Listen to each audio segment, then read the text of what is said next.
তো কোন কৌশল অবলম্বন করলে আপনি আপনার ক্ষেতে উফশী জাতের পেঁপে চাষ করে স্ত্রী গাছের পরিমাণ বেশি রাখতে পারবেন, সেই কৌশলটা নিয়ে আমাদের আজকের ভিডিও। আসসালামু আলাইকুম, আমি মোহাম্মদ সাইফুর রহমান, উপসহকারী কৃষি অফিসার, শিবগঞ্জ, বগুড়া। অবস্থান করছি আমার কর্মরত ব্লকে। পেঁপে চাষ হয়েছে এরকম একটি ক্ষেতে। মাশাআল্লাহ, দেখে বোঝা যাচ্ছে ক্ষেতের অবস্থা খুবই ভালো। তো পেঁপের ফলন বৃদ্ধিতে যে কৌশলটা অত্যন্ত গুরুত্বপূর্ণ, সেই গুরুত্বপূর্ণ কৌশলটা দেখানোর জন্যই মূলত আমাদের আজকের ভিডিওতে আসা। আমরা জানি পেঁপে বেশ কয়েক কোয়ালিটির গাছ হয়ে থাকে। পুরুষ গাছ হয়ে থাকে, শুধু স্ত্রী গাছ হয়ে থাকে, আবার উভয়লিঙ্গ গাছ হয়ে থাকে। কিন্তু আমরা যারা সচরাচর উফশী জাতের পেঁপে চাষ করি, দেখা যায় যে হাইব্রিড পেঁপেতে একটা গাছেই পুরুষ এবং স্ত্রী ফুল দুটোই থাকে। কিন্তু হাইব্রিড গাছের চারার মূল্য বেশি থাকে, অথবা অনেক ক্ষেত্রে ভালো উৎস থেকে যদি আপনি বীজ বা চারা সংগ্রহ না করেন, সেক্ষেত্রে ভাইরাসের অ্যাটাক থাকতে পারে। কিন্তু আমি যে ক্ষেত্রে অবস্থান করছি, এটি হচ্ছে উফশী জাতের আমাদের শাহী পেঁপে, আমাদের স্থানীয় যে পেঁপেটা, সেটাই সেরকম একটি পেঁপে খেতে অবস্থান করছি।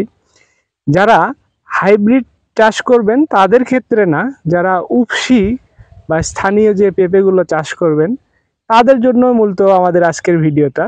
তো আমাদের আজকের ভিডিওতে যে কৌশল নিয়ে কথা বলবো, যে আপনার ক্ষেতে স্ত্রী গাছ কিভাবে আপনি বেশি রাখতে পারেন।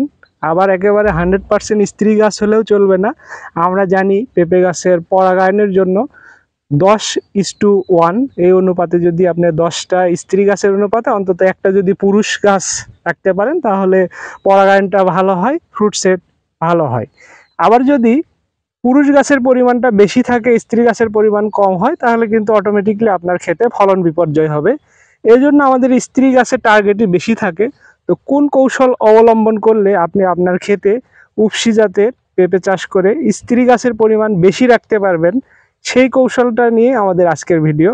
অনেকেই হয়তো এই কৌশলটা অবলম্বন করে চাষাবাদ করে থাকেন, তারা তো করতেছেনই, কিন্তু যারা নতুন দেখছেন এই কৌশলটা, তাদের জন্য আমাদের আজকের ভিডিও। তো চলুন দেখে আসি যে কি কৌশল অবলম্বন করে আপনি আপনার ক্ষেতে স্ত্রী গাছের পরিমাণটা বেশি রাখতে পারেন। দেখা যাচ্ছে যে আমাদের এই ক্ষেতে প্রাথমিকভাবে প্রতিটা গর্তে আমরা কিন্তু 3 থেকে 4টা বা অনেক ক্ষেত্রে 5টা করে পেঁপে গাছ রেখেছি।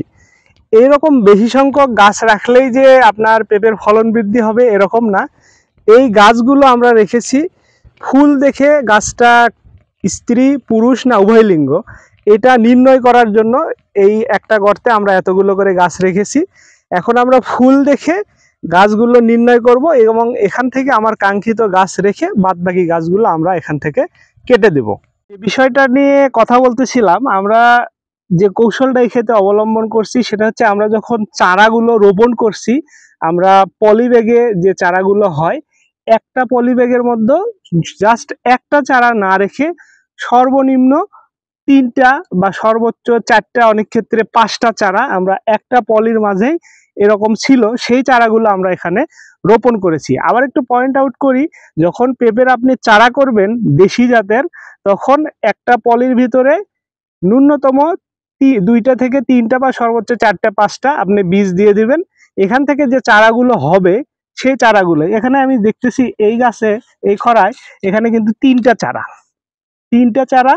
আমাদের ছোট অবস্থায় আমরা বুঝতে পারি না যে কোন গাছটি পুরুষ হবে, কোন গাছটি স্ত্রী হবে। সেই ক্ষেত্রে এখন মোটামুটি এই যে 3.5 মাস বয়সের যে স্টেজে আসছে, এখন কিন্তু পেঁপে গাছে অলরেডি ফুল ফল চলে এসেছে। তো আমরা পেঁপে গাছের ফুল দেখে নির্ণয় করতে পারি যে এটা পুরুষ গাছ, এটা স্ত্রী গাছ, না এটা উভয় লিঙ্গ গাছ। এখন এই গাছটিকে যদি বলি, এই যে এই গাছটি দেখা যাচ্ছে, এটা কিন্তু পুরুষ গাছ। এই যে দেখা যাচ্ছে যে ফুলগুলো, এই ফুলগুলো পুরুষ গাছ। অনুরূপভাবে অন্য জায়গায় যে গাছটি আমি কেটে দিয়েছি, এই গাছটি দেখেন, এটা হচ্ছে পুরুষ গাছ। এই পুরুষ গাছে কিন্তু পেঁপে হবে না। আবার পুরুষ গাছেরও দরকার আছে পরাগায়নের জন্য, সেটা খুব কম সংখ্যায় থাকলে হবে। এই পুরুষ গাছটা আমি কেটে দিয়েছি। আবার এই গাছটা দেখেন, এখানে কিন্তু এটা উভয় লিঙ্গ গাছ। এই গাছে পুরুষ স্ত্রী ফুল দুটো আছে, এটাতে পেঁপে হবে, এটা উভয় লিঙ্গ গাছ। আবার এখানে আরেকটা যে গাছ দেখা যাচ্ছে, এটা যদি একটু দেখি ফুল, এই যে দেখেন, এটাতে কিন্তু পুরুষ ফুল চলে এসেছে। এখন এখান থেকে আমি এই দুইটা গাছ আউট করে দেব। এই দুইটা গাছ যদি যখন কেটে দেব, তখন এখান থেকে এই যে উভয়লিঙ্গ যে গাছটা আছে পেঁপে গাছ, এটা থেকে কিন্তু সুন্দর পেঁপে থাকবে। তো এই কৌশলটা যদি আপনারা অবলম্বন করতে পারেন, তাহলে কিন্তু আপনার ক্ষেতে আপনি কয়টা স্ত্রী গাছ রাখবেন, কয়টা পুরুষ গাছ রাখবেন, এর পার্সেন্টেজটা অবশ্যই ঠিক রাখতে পারবেন। আর সেই ক্ষেত্রে আপনি লাভজনকভাবে পেঁপে চাষ করতে পারবেন। তো এই ক্ষেত্রে আমরা দুইটা গাছ কিন্তু এখান থেকে আউট করে দেব।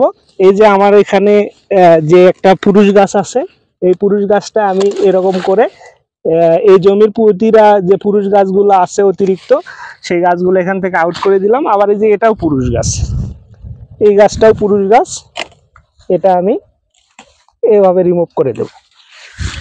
এই দুইটা গাছ রিমুভ করে দিলাম। এখন আমার এখানে এই যে একটা গাছ থাকলো, এটা হচ্ছে উভয়লিঙ্গ গাছ, এটাতে পেঁপে ধরবে। অনুরূপভাবে যদি এই গাছটিতে দেখি এটাতে কি অবস্থা, আমি ফুল দেখে নির্ণয় করতে পারবো যে এটা কি গাছ, পুরুষ না স্ত্রী। দেখেন এখানে কিন্তু দুইটাই উভয়লিঙ্গ গাছ। এই গাছটার যে ফুল আসছে এটা উভয়লিঙ্গ গাছ, এটা উভয়লিঙ্গ গাছ। তো এখন আপাতত এখানে আরো দুইটা গাছ ছিল, এই যে একটা ছোট গাছ, ছোট গাছগুলো আমরা রাখবো না, এগুলো কেটে দিলাম, এটাও কেটে দিলাম, এটাও কেটে দিলাম। আর এখানে দেখা যাচ্ছে যে যেহেতু এই গাছটার গ্রোথ ভালো আছে, এইটাও আমার স্ত্রী গাছ, স্ত্রী ফল এখানে হবে, উভয়লিঙ্গ গাছ। তো আমার যে গ্রোথটা বেশি আছে সেই গাছটা আমি সঙ্গত গাছ দিব, তো এই গাছটা আমি কেটে দিলাম। যে গাছের গ্রোথটা বেশি আছে সেই গাছটা আমি রেখে এই বাদ বাকি গাছগুলো রিমুভ করে দিলাম। তো এইভাবে যদি আপনি পেঁপে চাষ করেন, তাহলে কিন্তু অবশ্যই লাভজনকভাবে পেঁপে চাষ করতে পারবেন। তো এই কৌশলটা যদি আপনারা অবলম্বন করতে পারেন, তাহলে কিন্তু আপনার ক্ষেতে আপনি কয়টা স্ত্রী গাছ রাখবেন, কয়টা পুরুষ গাছ রাখবেন, এর পার্সেন্টেজটা অবশ্যই ঠিক রাখতে পারবেন। আর সেই ক্ষেত্রে আপনি লাভজনকভাবে পেঁপে চাষ করতে পারবেন। তো মূলত এই কৌশলটা দেখানোর জন্য আমাদের আজকের ভিডিওতে আসার উদ্দেশ্য ছিল। তো আপনারা যদি এই ভিডিওটি দেখে ভালো লাগে, তাহলে এই কৌশলটা অবলম্বন করে পেঁপে চাষ করবেন, তাহলে অবশ্যই আপনি দেশি জাতের পেঁপে লাভ করে অধিক ফলন পাবেন এবং লাভবান হবেন। তো সবাই ভালো থাকবেন, এখানে শেষ করছি। আল্লাহ হাফেজ।